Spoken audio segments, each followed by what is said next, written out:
ভোটের কাজে হাসপাতালে হয়রানির আশঙ্কা, কমিশনের নির্দেশে উদ্বেগে বাঁকুড়া সম্মেলনী মেডিকেল। শতাধিক স্বাস্থ্যকর্মীকে ভোটের কাজে যোগের নির্দেশ। আরো বিস্তারিত জানাবে প্রিয়ব্রত রয়েছে আমার সঙ্গে। প্রিয়ব্রত, স্বাভাবিকভাবেই যে ভোটের কাজে যদি চিকিৎসকরা চলে যান, তাহলে স্বাস্থ্যকর্মীরা চলে যান, তাহলে সেক্ষেত্রে তো হয়রানি হবেই রোগীর পরিবার পরিজনদের।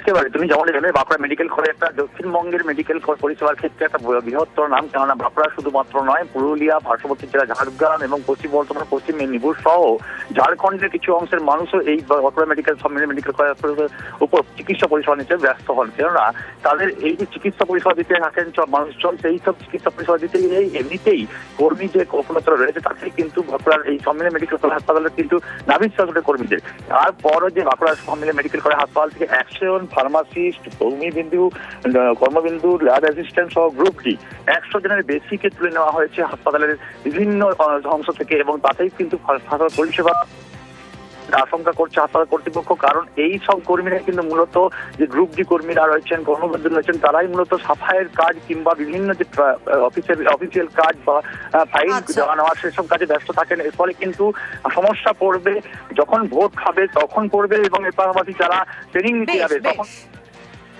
ম্যাক্সিমাম নাম চলে এসছে আমাদের গ্রুপ ডি, কর্মবন্ধু, ল্যাব টেকনিশিয়ান এবং ফার্মাসিস্ট। টোটাল 100 সামথিং এর মতো নাম এসছে। এখন এতজন লোক যদি একসঙ্গে চলে যায়, হাসপাতাল যে আমি কি করে চালাবো চিন্তিত হয়ে আছি। যে আমাদের এটাও তো একটা এমার্জেন্সি সার্ভিস, ভীষণভাবে স্কেয়ার্ড যে আমরা ওটি গুলো রান করাবো কি করে।